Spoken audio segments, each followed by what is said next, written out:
Bonjour à tous, passionnés de sport, voyageurs du web qui vous arrêtez par curiosité, athlètes de niveau interstellaire et amateurs, coach ou simplement acteurs de la performance en France, l'Atelier de la Perf vous propose ce premier podcast, début d'une courte série qui a pour but de promouvoir l'accompagnement scientifique à la performance. Cette promotion, comment on va la faire ? À travers l'analyse de différentes problématiques de l'entraînement et avec plusieurs intervenants qui vont nous expliquer leur point de vue. Ce premier épisode vous présente le métier d'accompagnateur scientifique à la performance de manière générale, avec le témoignage de 3 acteurs différents du sport de haut niveau en France.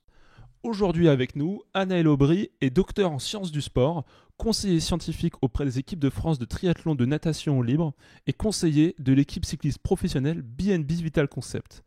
Notre deuxième intervenant dans ce podcast est Benjamin Maz, nul autre que le directeur technique national auprès de la Fédération française de triathlon et auparavant responsable des missions d'optimisation de la performance pour la FFC et la FF3.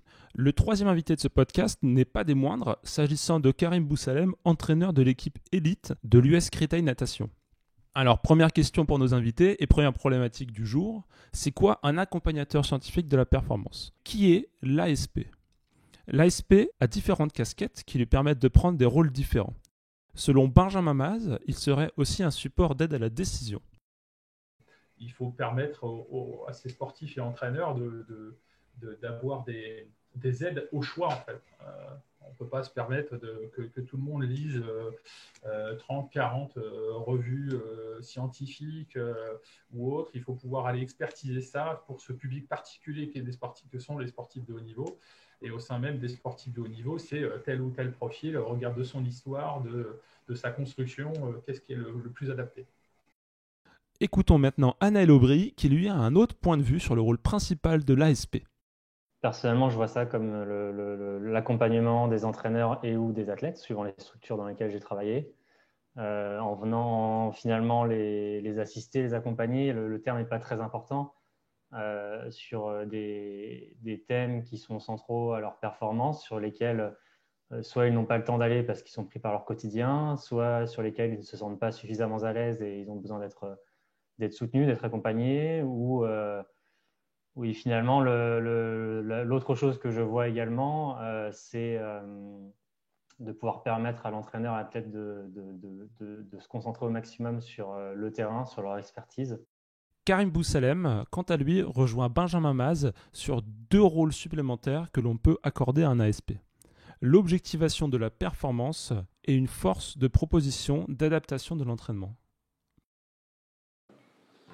Donc l'accompagnement scientifique de la performance, pour moi, c'est de pouvoir utiliser des moyens scientifiques d'analyser des performances, d'analyser des mouvements, et à la fois de pouvoir être en capacité de les interpréter,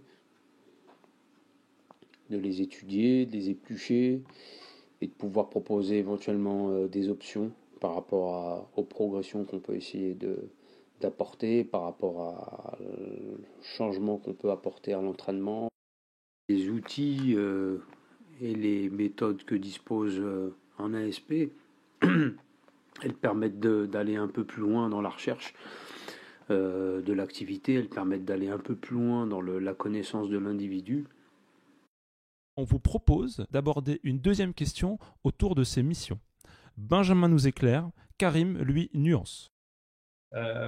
Voilà, donc j'ai eu l'opportunité en 2009, la directrice technique nationale de la Fédération de cyclisme m'a proposé de coordonner le service d'expertise et d'optimisation de la performance à la Fédération française de cyclisme. L'objectif était d'accompagner toutes les équipes de France olympiques, de se focaliser sur le cyclisme sur piste, le BMX et le VTT qui étaient des forts potentiels de médailles olympiques, et d'avoir 3 missions principales. La première étant de répondre aux demandes des entraîneurs nationaux sur tout ce qui pourrait permettre l'amélioration des performances de ces disciplines olympiques, quel que soit le champ d'application, que ce soit de la mécanique, de la physiologie, de la psychologie, de la nutrition, tout y passait. L'idée étant que moi je puisse qualifier ces demandes des entraîneurs pour pouvoir aller chercher des experts pour y répondre et faire des préconisations, connaissant à la fois le monde de la recherche, le monde de la science et puis le monde des entraîneurs. J'étais en quelque sorte le traducteur et puis la personne qui allait qualifier, traiter et puis accompagner cette demande des entraîneurs. Le deuxième pan de ma mission était dans l'autre sens, c'était d'aller faire des propositions à destination des entraîneurs sur les différents facteurs de performance. Ça pouvait être, là encore une fois, sur tout le champ, de la nutrition, analyse vidéo, analyse statistique, etc. Faire des propositions d'amélioration. Et le troisième pan, c'était un pan sur la veille stratégique, à la fois sur les facteurs de performance, donc là, on va dire un peu plus connecté au monde de la recherche, mais aussi plus largement sur la concurrence, sur les systèmes de qualification, de sélection, d'accompagnement des sportifs à l'étranger, chez nos concurrents directs. Donc, c'était un vaste champ d'intervention très, très plaisant à occuper. L'accompagnement scientifique de la performance, pour moi, ça se résume à plusieurs étapes. La première, c'est de pouvoir utiliser les outils adaptés pour des tests, pour évaluer. La deuxième, ce serait d'extraire les informations, de savoir extraire les informations. La troisième étape, ce serait de pouvoir les lire et les comprendre, les analyser. Et la quatrième étape, ce serait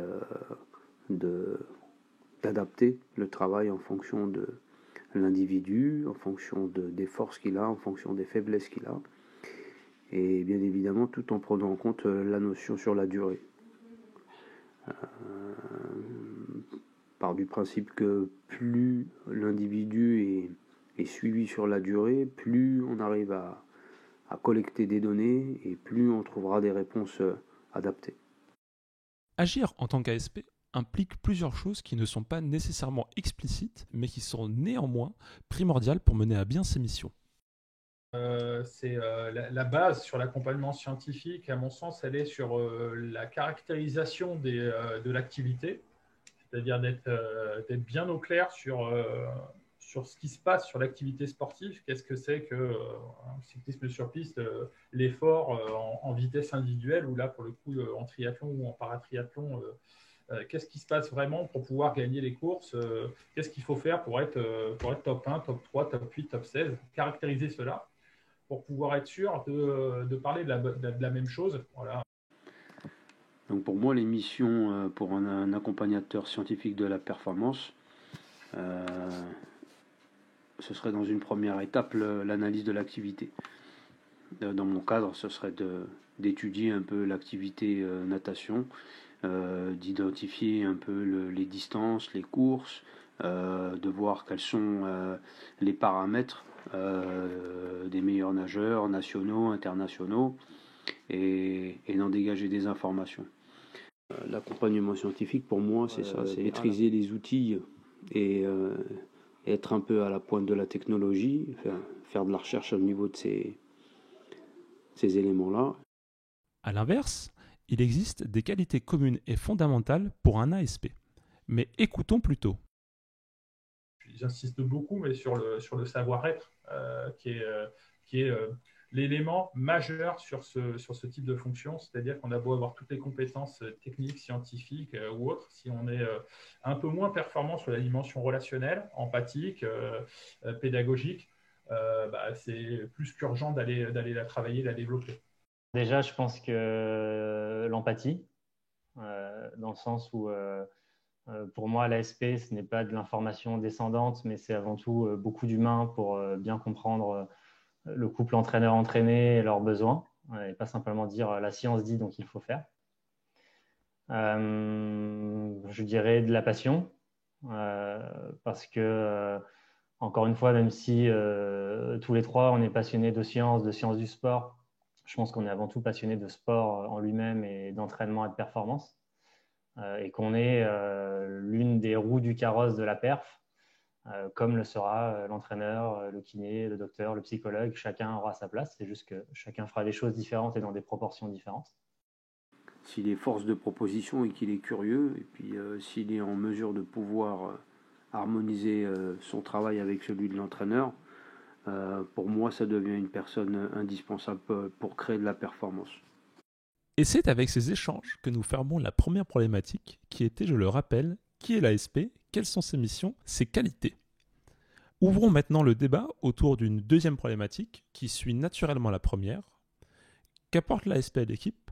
Pourquoi n'est-il plus possible aujourd'hui de s'en dispenser dans la construction de la haute performance ?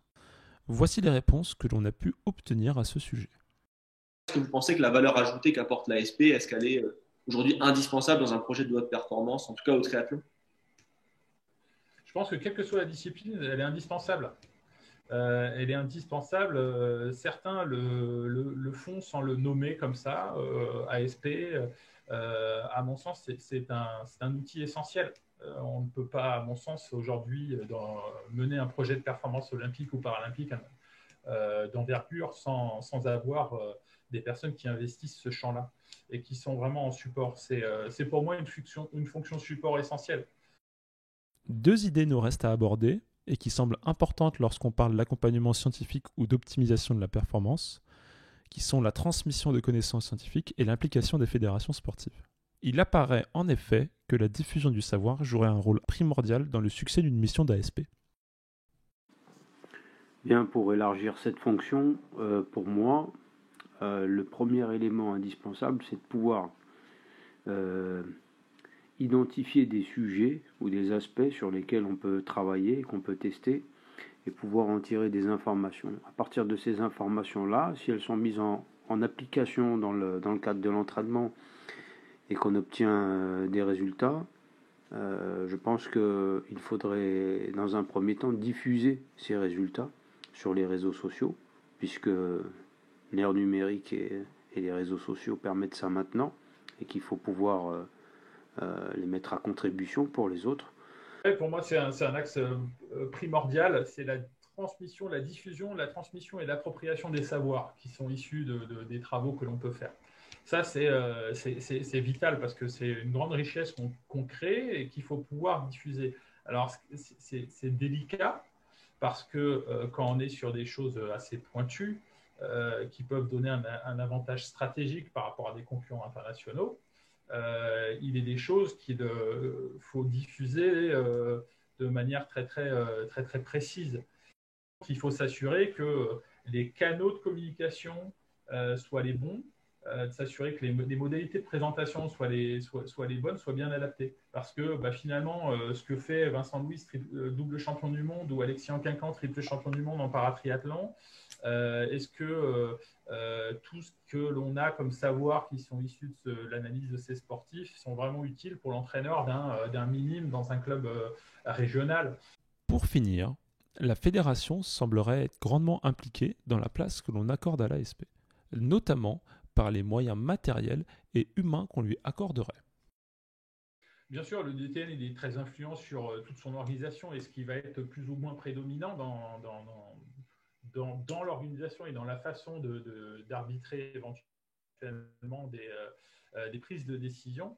C'est la hauteur à laquelle c'est posé, c'est à la fois les moyens qui sont consacrés, qu'ils soient humains ou financiers, et c'est le fait d'insister ou pas sur la prise en compte de ces facteurs. Très clairement, on a toujours été sensible, le précédent DTN, Franck Billet, et puis moi, sur ces questions-là, on a pu progressivement en fait faire évoluer notre organisation pour consacrer aujourd'hui beaucoup plus de ressources humaines sur ces sujets-là, mais aussi de place dans nos prises de décision ou dans nos modalités d'organisation, quoi.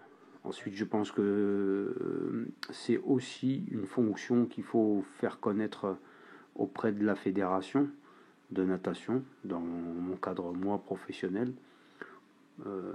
Les pôles en disposent. C'est pas forcément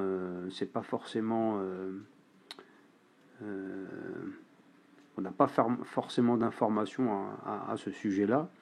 L'INSEP en dispose. Ils font des études, ils font des recherches, ils font du testing assez régulièrement, ce qui leur permet d'avoir des athlètes performants.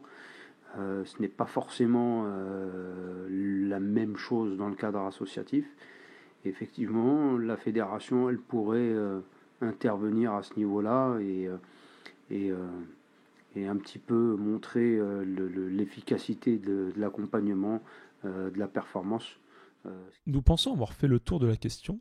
Un grand merci à Anaël Aubry, Benjamin Maz et Karim Boussalem de nous avoir accordé une part de leur temps pour nous apporter leur point de vue sur ce métier. Un grand merci aussi aux auditeurs et auditrices qui nous ont écoutés jusqu'au bout. C'est en effet la fin de ce podcast. Nous espérons que ce contenu vous a plu. N'hésitez pas à partager les infos, que ce soit sur ce podcast ou son contenu.